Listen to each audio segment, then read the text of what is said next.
રામલલ્લાના અભિષેક બાદ ભગવાન રામના દર્શન કરવા લોકો અયોધ્યામાં ઉમટવા લાગ્યા છે। અયોધ્યા પહોંચતા હજારો ભક્તો ગમે તેટલી વહેલી તકે મંદિર પહોંચીને રામલલ્લાના દર્શન કરવા માંગતા હોય તેમ દેખાયું। સવારથી જ શ્રીરામ જન્મભૂમિ પર બનેલા મંદિરમાં દર્શન કરવા માટે ભક્તોની લાંબી કતારો લાગી ગઈ છે। રામ મંદિરના મુખ્ય દ્વારની બહાર મોડી રાતથી જ ભક્તોની લાંબી લાઈનો લાગી હતી। સવારે 2 વાગ્યાથી અહીં મોટી સંખ્યામાં લોકો એકઠા થવા લાગ્યા। ભીડમાં હાજર લોકો ગેટની સામે જય શ્રી રામના નારા લગાવીને મંદિરમાં પ્રવેશ્યા હતા। દેશભરમાંથી ભક્તોને એકત્રિત કરવાની પ્રક્રિયા ચાલુ છે। આ સાથે અયોધ્યાના સ્થાનિક લોકો પણ રામ મંદિરમાં દર્શન માટે પહોંચ્યા।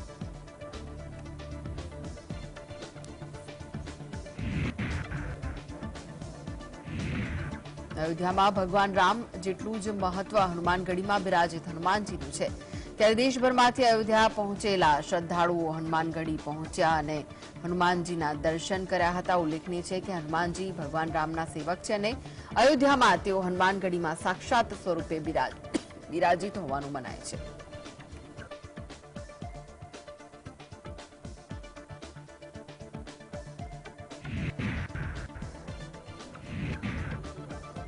રામ મંદિર પ્રાણ પ્રતિષ્ઠા મહોત્સવની માત્ર દેશ જ નહીં વિદેશી ધરતી પર પણ ઉજવણી થઈ।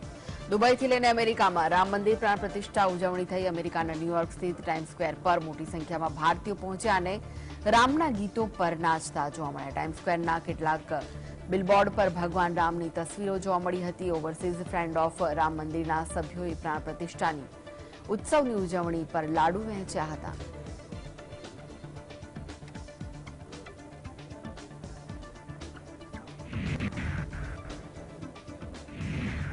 ભારત જોડો યાત્રા દરમિયાન આસામ મેઘાલય બોર્ડર પર પોતાની ટ્રાવેલ બસ પરથી વિદ્યાર્થીઓ અને અન્ય લોકોને સંબોધતા કોંગ્રેસના નેતા રાહુલ ગાંધીએ દાવો કર્યો કે આસામના મુખ્યમંત્રી હેમંત બિસ્વા શર્માના નિર્દેશ પર તેમને મેઘાલયની ખાનગી યુનિવર્સિટીમાં વિદ્યાર્થીઓ સાથે વાતચીત કરતા અટકાવવામાં આવ્યા। રાહુલ ગાંધીએ કહ્યું કે યુનિવર્સિટીમાં આવીને વિદ્યાર્થીઓને સંબોધવા માંગતો હતો અને તેમને સાંભળવા માંગતો હતો, પરંતુ આવું થઈ શક્યું નહીં। તેમણે કહ્યું કે મહત્વપૂર્ણ એ નથી કે રાહુલ ગાંધી આવે છે કે નહીં, મહત્વપૂર્ણ એ છે કે તમને કોઈની વાત સાંભળવાની છૂટ આપવામાં આવે। તમને તમારી ઈચ્છા મુજબનું જીવન જીવવાની છૂટ આપવી જોઈએ। રાહુલ ગાંધીએ કહ્યું કે કેટલાક લોકો તમને ગુલામ બનાવવા માંગે છે, પરંતુ હું તમને જણાવવા માંગુ છું કે બ્રહ્માંડની કોઈ શક્તિ આ કરી શકશે નહીં।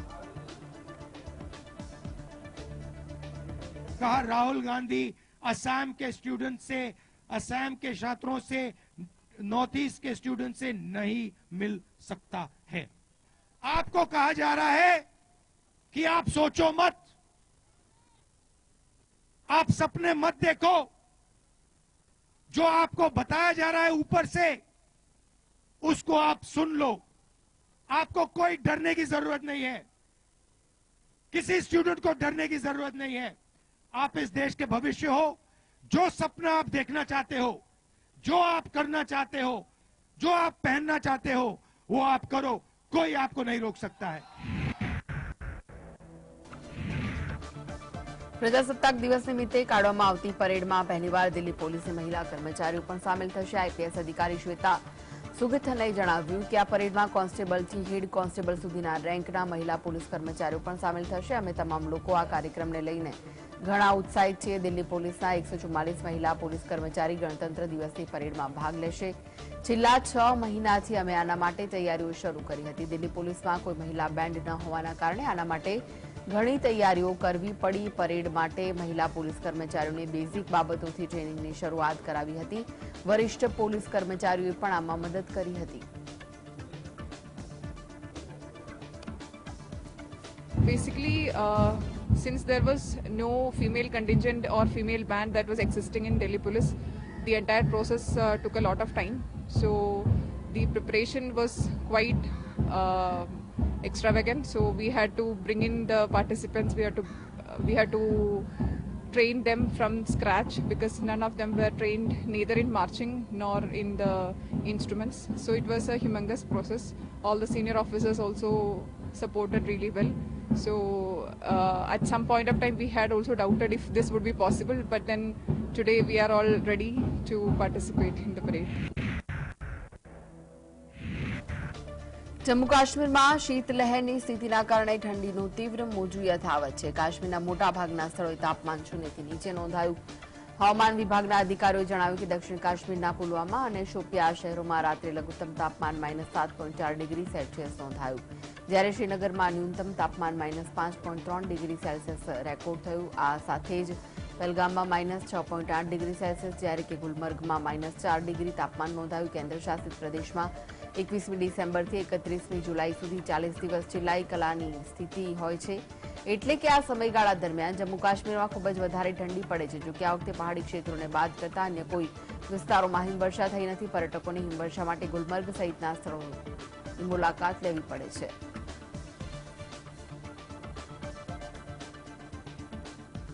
बहुत अच्छा लग रहा है, मौसम काफ़ी अच्छा है और ठंड है काफ़ी, बट जितनी उम्मीद की थी उतनी ठंड तो नहीं है. स्नोफॉल वगैरह इस बार मतलब पहले जैसा जो देखा था इमेजेस में वैसा तो नहीं है, बट ठंड है, काफ़ी ठंड है. तो कितनी ठंड है?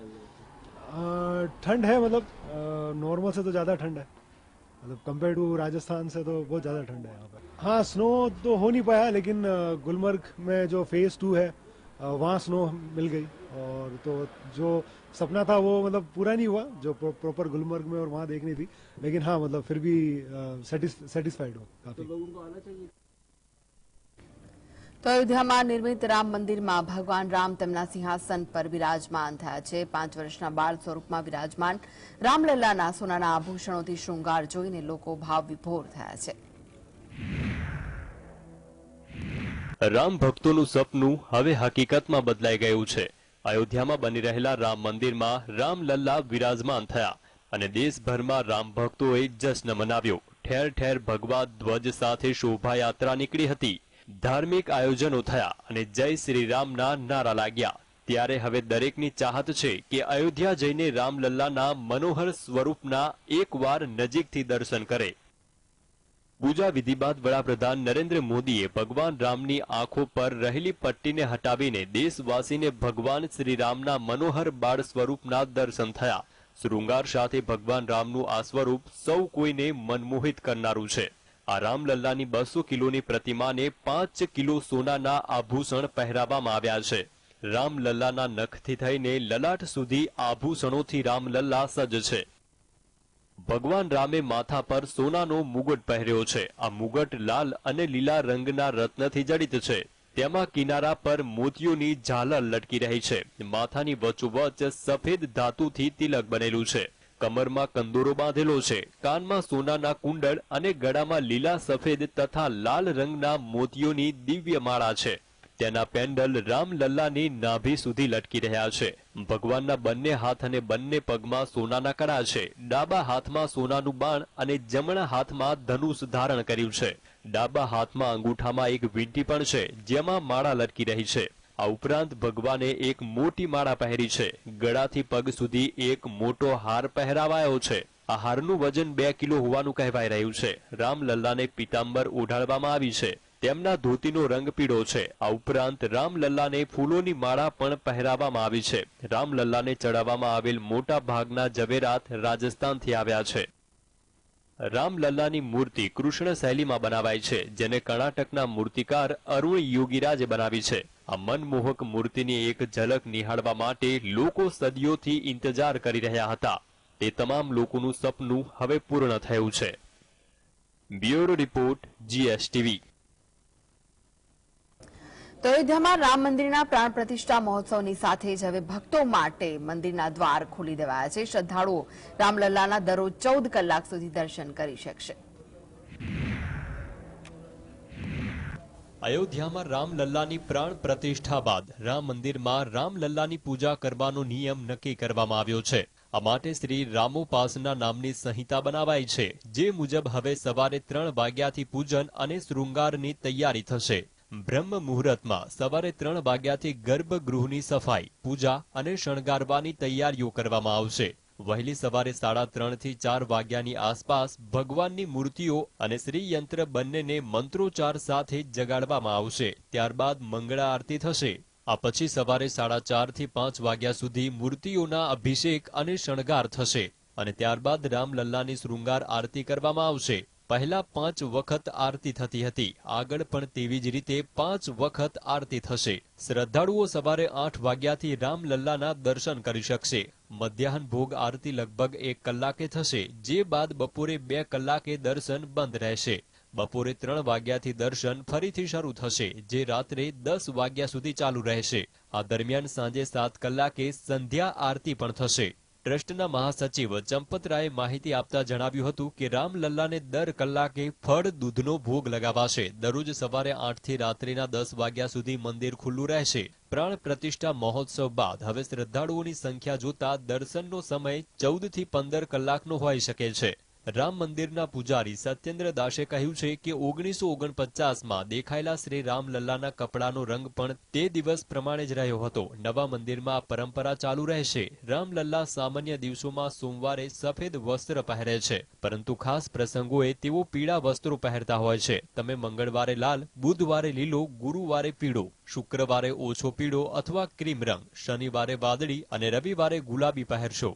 નવી બાલરૂપ મૂર્તિ માટે રામ મંદિર ટ્રસ્ટને પુણેના heritage and hand weaving revival charitable trust તરફથી હેન્ડલૂમ પર તૈયાર કરાયેલા કપડાં મળ્યા છે. દેશના 10-15 લાખ કારીગરો તેમના વણાટમાં સામેલ હતા.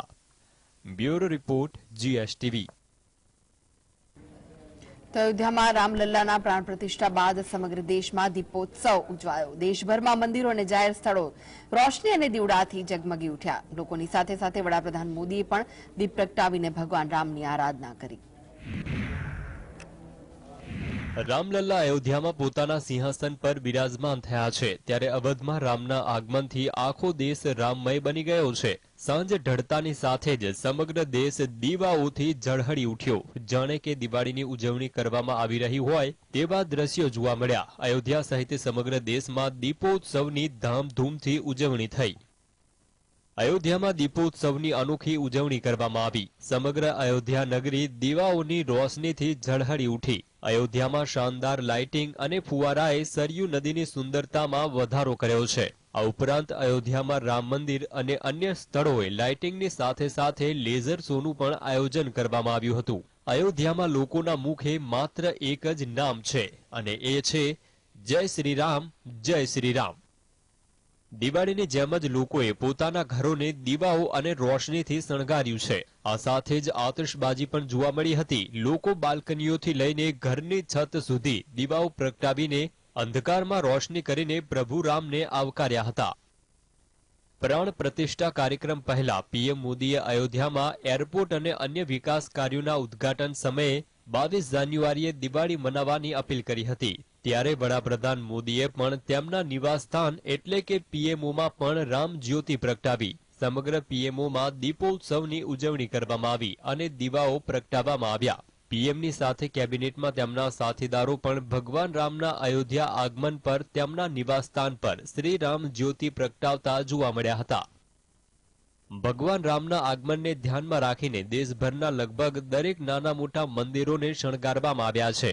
પ્રાણ પ્રતિષ્ઠા સમયે અનેક મંદિરોમાં વિશેષ પ્રાર્થના પણ કરવામાં આવી હતી. અયોધ્યામાં રામલલ્લાના અભિષેક સમયે દેશના મોટા ભાગના મંદિરોમાં ભંડારાનું પણ આયોજન કરાયું હતું, જ્યાં લોકો ભગવાનનો પ્રસાદ સ્વીકારતા પણ જોવા મળ્યા હતા. Bureau report, GSTV.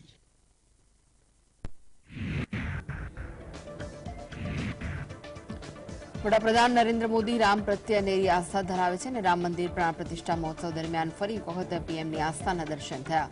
પીએમ મોદીએ સંબોધન દરમિયાન કહ્યું કે રામ ભારતની આસ્થા છે, રામ ભારતનો આધાર છે, રામ આગ નહીં ઉર્જા છે. પીએમ મોદીએ કહ્યું કે રામ પ્રભાવ પણ છે અને રામ પ્રવાહ પણ છે, રામ નીતિ પણ છે અને નીતિ પણ છે.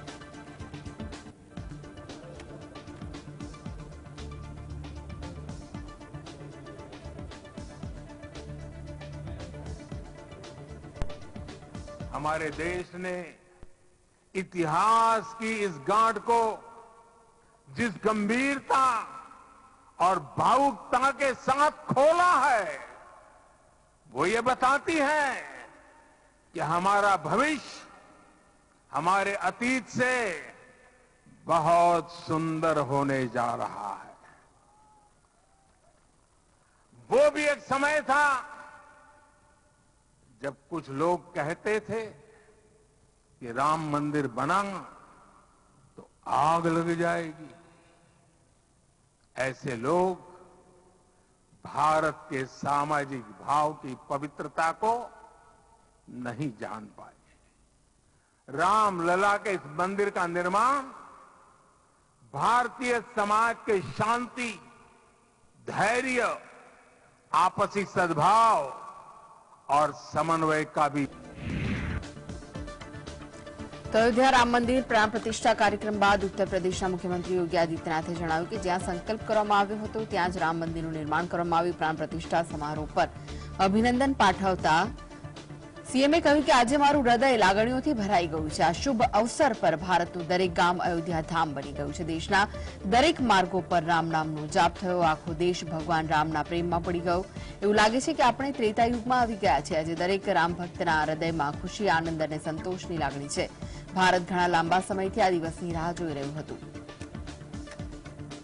इस बात से कि मंदिर वही बना है जहां बनाने का संकल्प लिया था। संकल्प और साधना की सिद्धि के लिए हमारी प्रतीक्षा की इस समाप्ति के लिए और संकल्प की पूर्णता के लिए आदरणीय प्रधानमंत्री श्री नरेंद्र मोदी जी का हृदय से आभार और अभिनंदन। તો પ્રાણ પ્રતિષ્ઠા પ્રસંગે સંબોધનમાં ઉત્તર પ્રદેશના મુખ્યમંત્રી સીએમ યોગી આદિત્યનાથે જણાવ્યું કે આપણી પેઢી ભાગ્યશાળી છે જે આ ક્ષણની સાક્ષી બની છે। રામ જન્મભૂમિએ દેશની ચેતનાને જાગૃત કરવાનું કામ કર્યું। રામકાજનો સાક્ષી બનવું એ સારા ભાગ્યની વાત છે। આજે સમગ્ર વિશ્વ અયોધ્યાના દર્શન કર્યા। આ વિશ્વાસ અને આસ્થાની જીત છે। અયોધ્યાના વિકાસ પર ચર્ચા કરતા સીએમ યોગીએ કહ્યું કે રામનગરીને સોલાર સિટી બનાવવામાં આવશે। રામની કૃપાથી પરિક્રમામાં કોઈ અડચણ નહીં આવે। હવે અયોધ્યાની ગલીઓમાં ગોળીબાર નહીં થાય, પરંતુ અહીંની શેરીઓ રામ નામના જયઘોષથી ગુંજી ઉઠશે।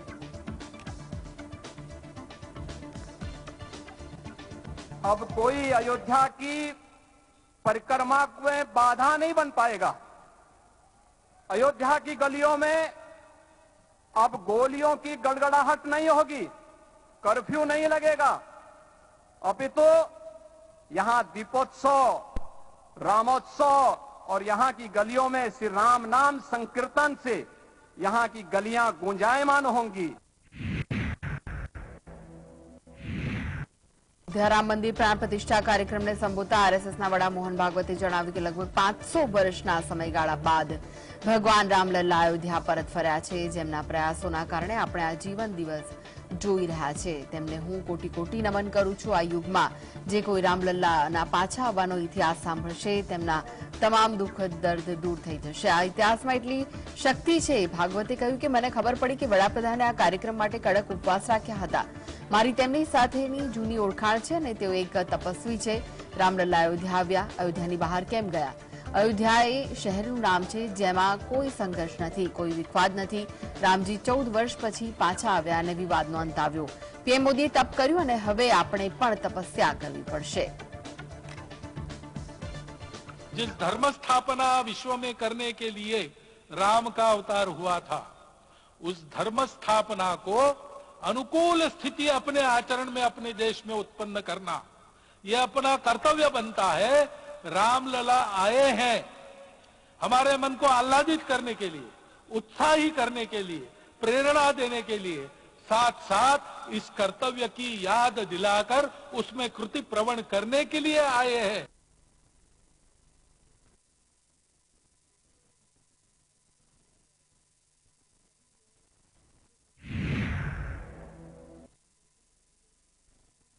તો રામ મંદિર પ્રાણ પ્રતિષ્ઠા મહોત્સવ માટે દેશભરમાંથી આમંત્રિતો અયોધ્યા પહોંચ્યા હતા। પીએમ મોદીએ પણ સંબોધન કર્યા બાદ સ્ટેજ પરથી નીચે ઉતરીને આમંત્રિતોનું અભિવાદન ઝીલ્યું। પીએમ મોદીએ વિવિધ ક્ષેત્રના સાધુ સંતોના આશીર્વાદ મેળવ્યા।